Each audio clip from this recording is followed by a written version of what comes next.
The twin sons of Tracarnine beat down mercilessly on the scorched sands of the Zenari combat training grounds. Waves of heat shimmered across the cracked terrain, and the glassy surface beneath the cadets' boots crackled faintly, as if whispering warnings. 30 cadets stood at attention, armored, armed, and proud. They hailed from noble houses and powerful systems, descendants of warrior bloodlines. And in the center of them stood one anomaly, utterly out of place. Kayla Sorrel stood, barefoot, no plasma gauntlets, no shield band, no armor to speak of, just a sleeveless black tunic, cut from salvaged uniform fabric, and her wild black hair tied back with a desert thorn vine. Her hands were uncovered, fingers dusted with fine grains of sun-hot sand. She looked completely unarmed. To most of the cadets, she looked ridiculous. She forgot her tech. One of the reptilian cadets snickered, flicking his forked tongue. Or perhaps humans still believe in magic. More laughter. Maybe she thinks the sand will listen to her songs, croaked a blue-scaled female cadet from the distant aquatic colonies of Volus. Kayla ignored them.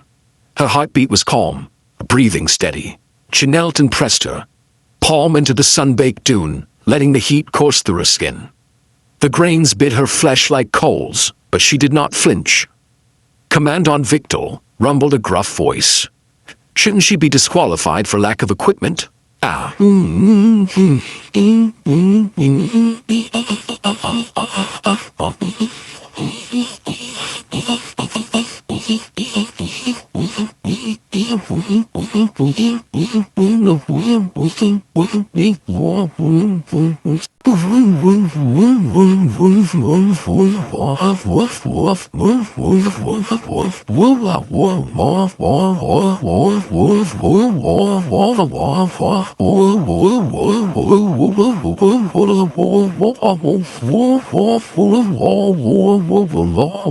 Well, a wider ward. Red. Wallp. I'm gonna be in dry goy bees and guided memory withered. Forward, antennae twitching with scorn. Not yet. Let her embarrass herself. The Dominion is watching, let them see what Earth breeds. Standing just behind him, Dravon Sek, the top cadet in the class, and son of General Koff-Sek, said nothing. His arms were crossed over his broad chest, his long horns angled skyward. His violet eyes weren't mocking. He was studying Kayla. With a frown, she's ranked 4th in planetary survival, Dravon said. She's a fluke, Victor growled. She's still a human. Kayla stood. The air shimmered around her. She dragged her foot in a wide semicircle, and then stood at the center of it. The circle began to glow faintly, not with plasma, not with energy tech, with friction, with potential. They hadn't seen her hands, not truly. They didn't know her secrets, her own. The desert was where she belonged. 2 weeks earlier, she'd still been on Earth. No suns blistered the skies then, only rain clouds, and the groan of a broken atmosphere. She was working on a downed Zenari shuttle outside New Jakarta when she'd been recruited. An officer watched her slice through a melted hole using a wire loop heated by sheer sand friction. No tools, just grit and ingenuity. When he asked her where her tools were, she had smiled and said, "Don't need him. Earth taught us to survive with less." She never thought it would lead her here. Now, under the dual suns, she crouched once more and dipped her fingers into the loose sand. The glass fragments shimmered where heat met mineral. She drew in a slow breath. The others jeered louder. Someone fired a training bolt into the air just for the noise. "You'll burn your skin off. It's the Volus girl."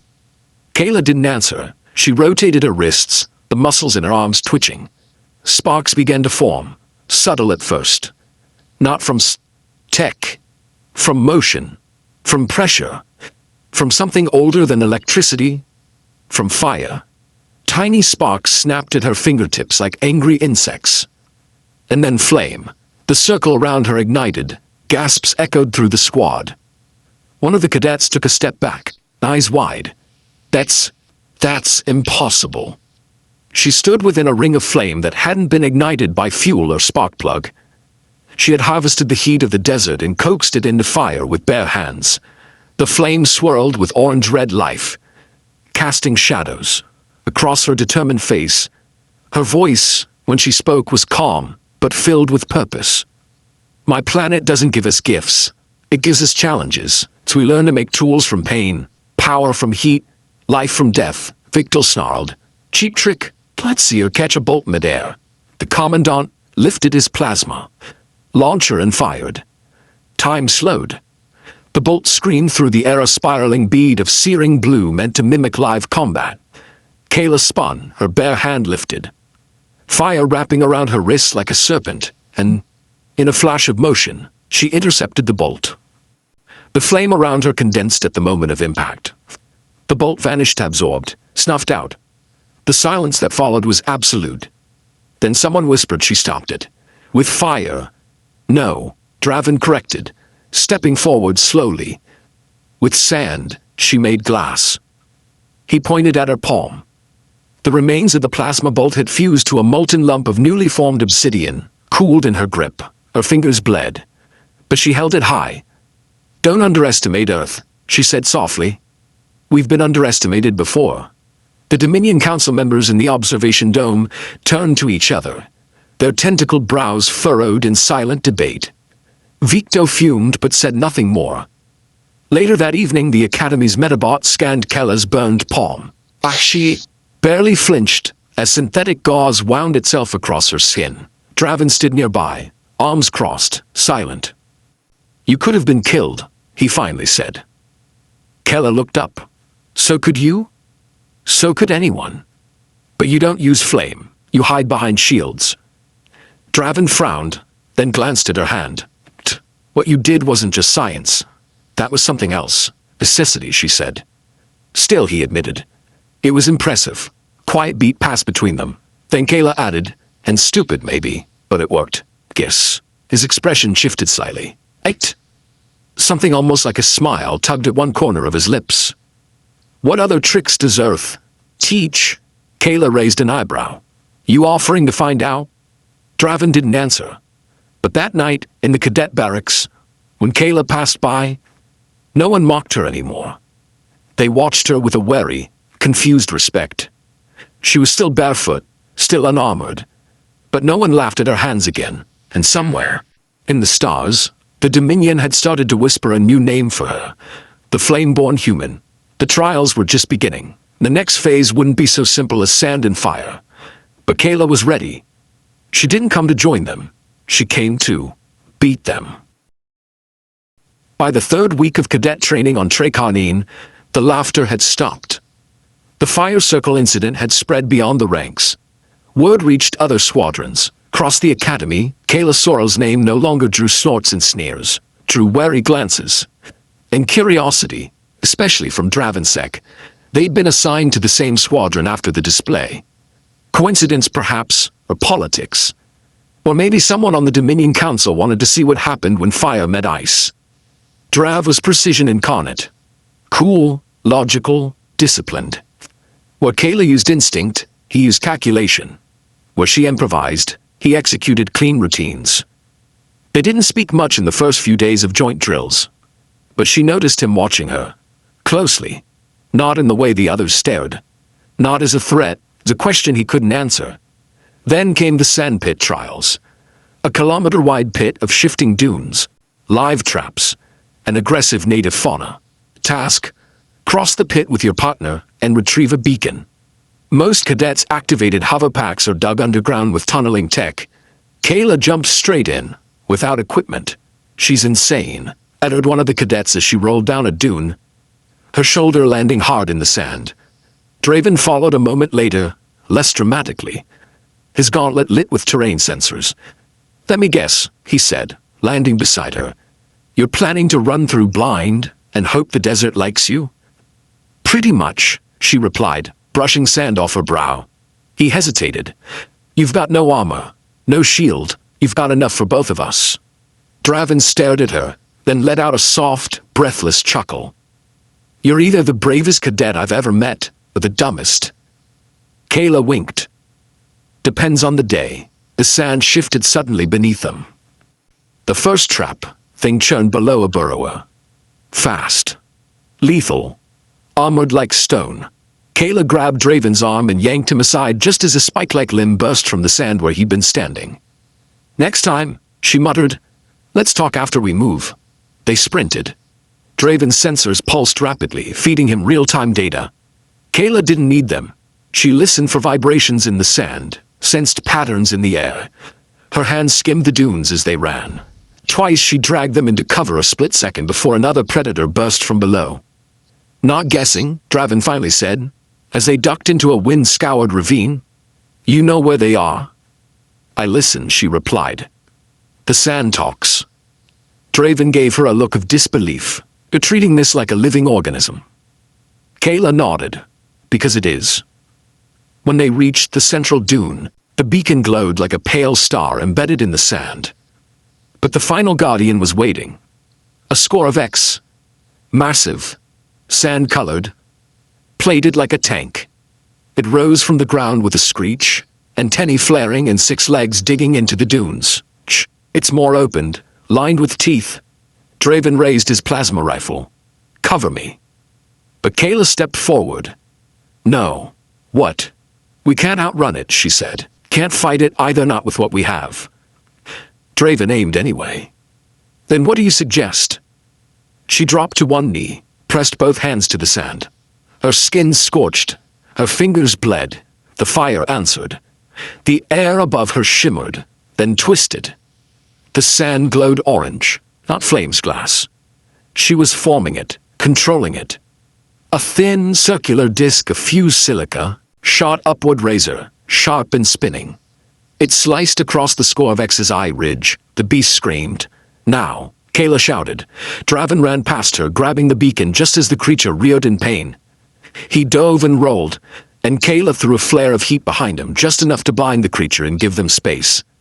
As they climbed out of the pit, covered in blood and sand, silence fell across the onlookers.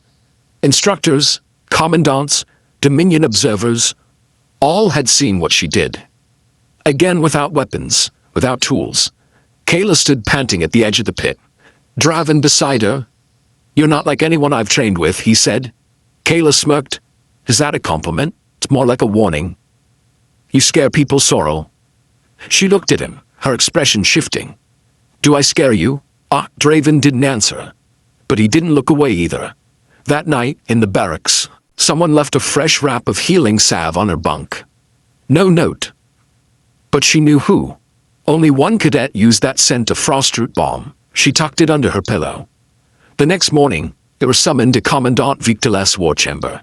The Commandant circled them like a predator. You two are outperforming expectations. That makes you dangerous. The Dominion Council wants to test your potential further. Kayla crossed her arms. More sandpits. Something worse, Victor replied. Live mission. Hostile planet. Extraction of an artifact from a pre-technological world. You'll go alone. Together, if you succeed, you'll be graduated early. Draven tensed. And if we fail, you won't return. Kayla frowned. Why us? Because, Victor hissed, you're unpredictable. You break protocol, you ignite sand with your hands, and you follow her like a lost shadow. Draven's jaw clenched. Kayla spoke before he could. We'll go. He turned to her in surprise but said nothing. Victor only smiled. 2 days later, they were on a drop pod. Falling toward the jungles of Veltern 3, world teeming with hostile vegetation and xenobiological horrors. No advanced tech allowed. Just instincts. And each other. As the pod rocked and burned through atmosphere, Kayla sat across from Draven, eyes locked. You didn't argue, she said. You didn't hesitate. Another beat of silence, and he added, You know, I didn't trust you at first. I thought you were reckless. You weren't wrong. But I think I get it now. Why you fight the way you do. Why you don't need armor. Kayla tilted her head. Why? Because you are the weapon. The pod slammed into the jungle canopy, throwing them both sideways. Red lights flared. Emergency klaxons blared. The hatch blew open, and thick green air flooded inside humid, wet, buzzing with unseen life. Draven coughed. "You good?" Kayla gave a thumbs up. "Let's find that artifact." The moment they stepped out, vines hissed and twisted. A tree moved and Kayla whispered, "I don't like this place." Draven unholstered his blade. "Then let's burn through it." Behind them, the jungle shifted. Watching, waiting. But it had never met a human before, especially not one who could turn sand to flame. Especially not one who was slowly falling in sync with the Dominion's most disciplined cadet. Enemies ahead. Unknown terrain. One impossible mission. But side by side, Kayla and Draven had stopped mocking laughter. Now the universe would hear them roar. The jungle of Veltern 3 was alive in ways no Dominion Archive had warned them about. It wasn't just dangerous, it was aware. Every vine, every root, every puff of fungal mist seemed to react to their movement. Trees leaned inward as Kayla and Draven moved through the undergrowth, not from wind but by choice, as if watching them. "This forest once is dead," Draven murmured, blade drawn, horned head swiveling with each sound. "I've been on 5 living worlds, none like this." "Not just the flora," Kayla replied. She reached down to touch a glimmering vine, curled like a serpent around a root. The moment her skin grazed it, the vine twitched, retreated, hissed. "They're testing us," she whispered. "Us? No." She looked around. Me. The artifact they were meant to retrieve was rumored to lie at the center of the Veltern Grove, a crystalline seed of immeasurable energy buried beneath the jungle's heart. Dominion records described it as alive but dormant. No Dominion team had ever made it back from an extraction mission here, which was, of course, why Kayla and Draven had been sent. Disposable, expendable, or ... Test subjects. They moved in silence through the thick jungle for hours. The daylight, a sickly green, filtered through the high canopy.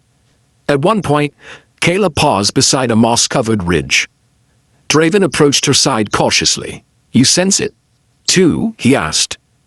She nodded.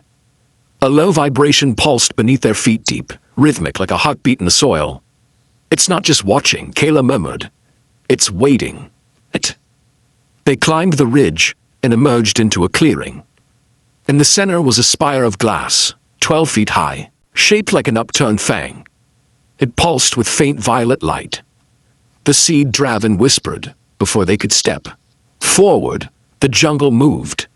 With a deafening shriek, the canopy split open. Roots burst from the ground like spears, coiling in midair, lashing toward them.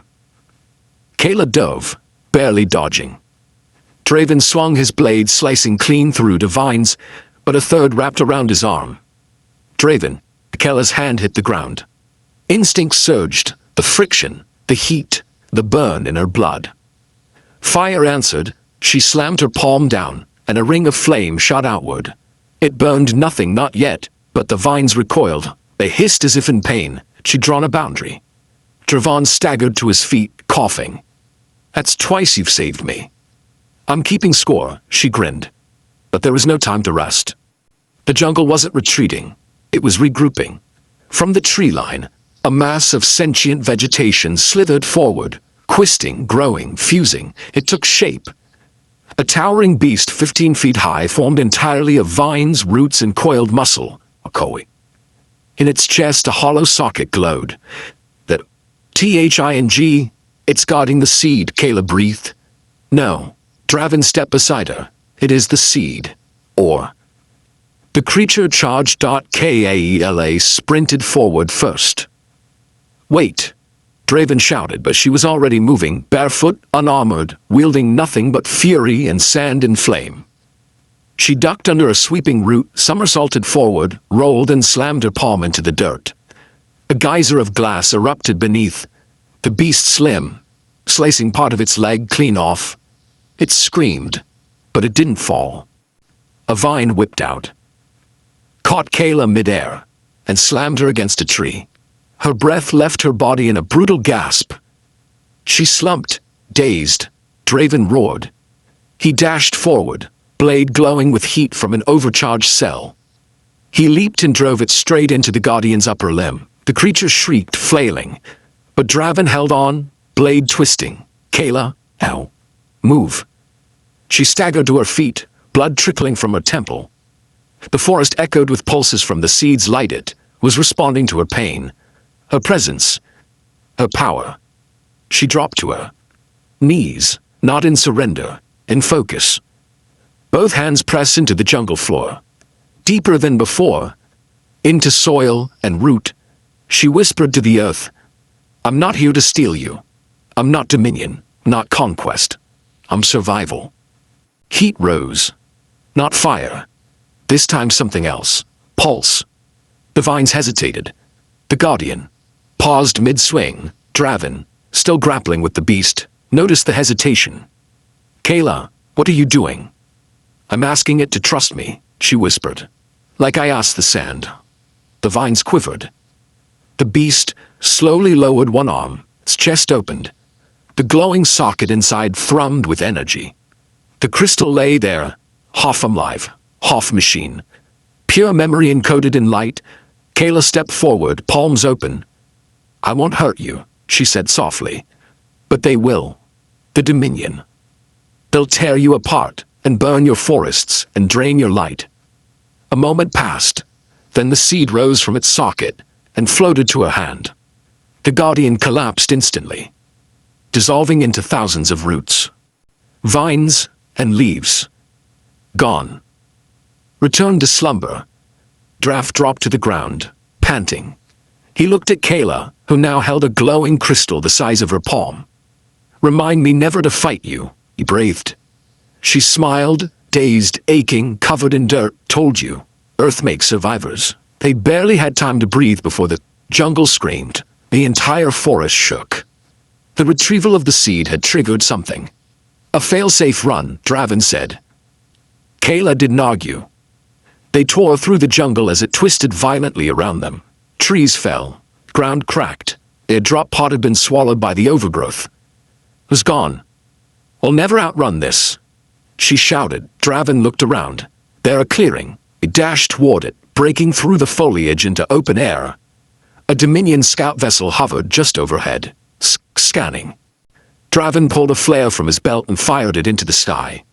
The vessel responded, lowering a retrieval beam. Kayla turned back toward the jungle. It's going to devour itself. You saved the seed, Draven said, grabbing her arm. There's nothing more we can do.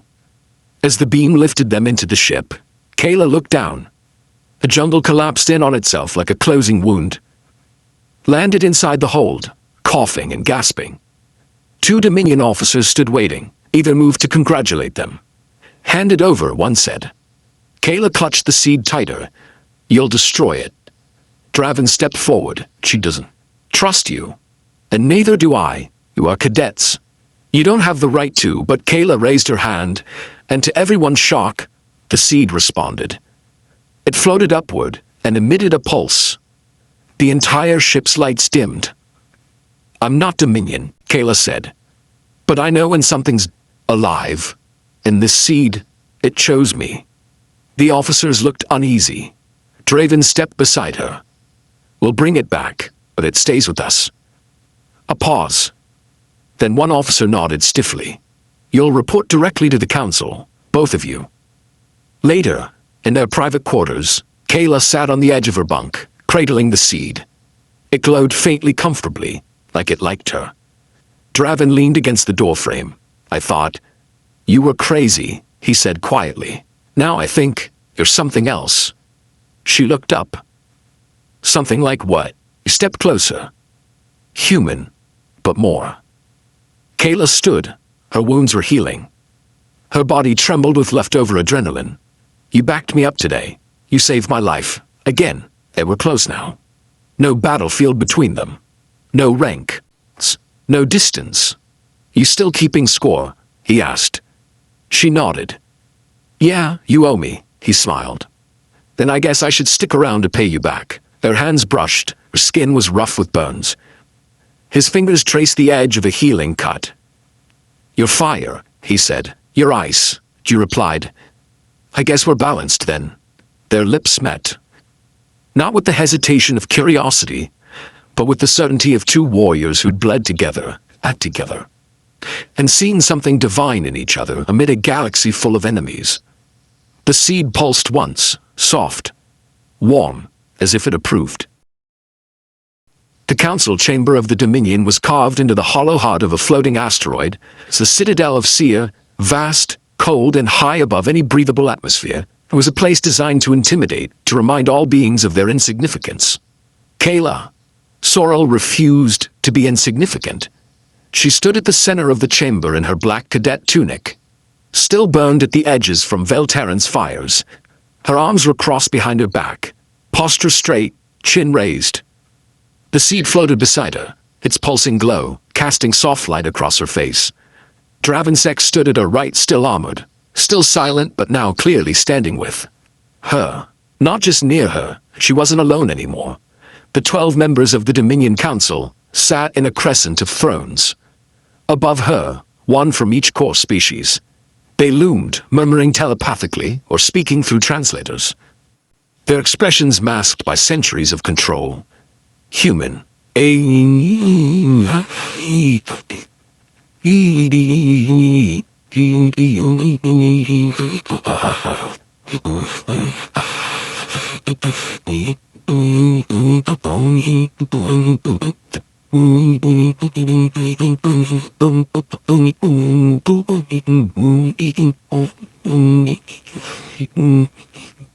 You've skin shimmered like oil. You've brought back the seed of Vel. Turn. An artifact we failed to recover for 400 years. Not only brought it back, added another, but bonded with it. It reacts to your touch. Why? Kayla kept her voice level. Because I didn't try to dominate it. I listened. You mean to suggest the seed is alive? Asked a third, disdain in her voice. I don't suggest. I know more murmurs. One of the counselors turned to Draven, and you, Sek. What? Is your judgment of this anomaly? Draven straightened. She's the finest warrior I've ever fought beside, human or otherwise. A pause.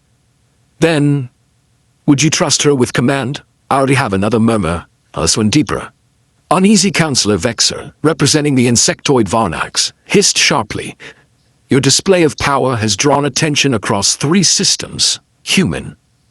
You've become a symbol of unpredictable potential. Some see that as hope. Others as threat. Kayla didn't flinch. I didn't ask to be either, but now you are both, Vexer snapped. We cannot allow power like that to go unchecked. The room grew tense. Draven stepped forward. She didn't take the seed. It chose her. And if you punish her for that, you might as well burn every forest. Every living world you've ever annexed, because they're watching now, and they remember. Vexer stood, insecta limbs twitching. You overstep, cadet? No. Kayla interrupted, her voice firm. He doesn't. The seed pulsed beside her, warm, steady. It filled the chamber with gentle light. The hum grew louder, not painful, but insistent. A counselor from the aquatic worlds raised one hand. Enough. You want to remove her because she's different. But what she has shown is not rebellion, it's evolution. The chamber fell quiet. A decision had to be made. After several minutes of silent psychic debate, the oldest counselor, a crystalline being from the Methri Star Course, spoke aloud. Kayla Sorrel, human, survivor flameborn. The council recognizes that you have demonstrated qualities we have not yet bred into our legions. Intuition without recklessness. Courage without arrogance. Connection without conquest. Kayla held her breath. You are hereby elevated beyond cadet status. Offered command of a special unit, one that operates where others fail, at the edge of known space, a bridge between Dominion and what we do not yet understand. Draven blinked. You're sending her to the unknown? The Methri leader nodded. Yes. And you, Dravinsek, are reassigned to her unit. You accept. He looked to Kayla. She smiled just a little. Told you I was keeping score, Draven. Returned the smile. Then I'll follow you into the abyss. The council chamber dimmed. Sea dimmed with it. But Kayla stood brighter than ever. Outside the citadel, their ship awaited. It wasn't like the Dominion cruisers. This one had been made for her. Lightweight, adaptable, it used solar sails and heat conversion coils, no weapons that relied on. Dominion plasma cores it had been modified to fight with tools. Most commanders would dismiss as obsolete. It suited her. Kayla sat in the pilot seat while Draven monitored systems beside her. "Are you sure?" he asked quietly. "You could have said no. It would have given you a planet to retire on." Kayla ran her fingers across the glass of the seed, now embedded in the ship's console. "And I want to rest, not while there are places like Velturn living, places being hunted." "And me?" he asked. She turned to him. "You came with me when no one else would. You stopped following orders and started following me." Draven stepped closer. "So I guess the question is, what are we?" Kayla didn't hesitate. "Or fire and frost. Heart and mind." Something they didn't plan for. Their lips met again, deeper now, more certain. No battlefield could part them. No commandant could threaten them. They weren't a mistake in the Dominion system. They were its future, far below. The citadel vanished into stardust. And beyond it, stars stretched open like a path only the brave could walk. The universe had mocked her hands. Now it would learn to fear them and love them because Kayla, Sorrel, the flame-born human, was just getting started, and the one person who'd stopped laughing the earliest was now flying beside her. The end.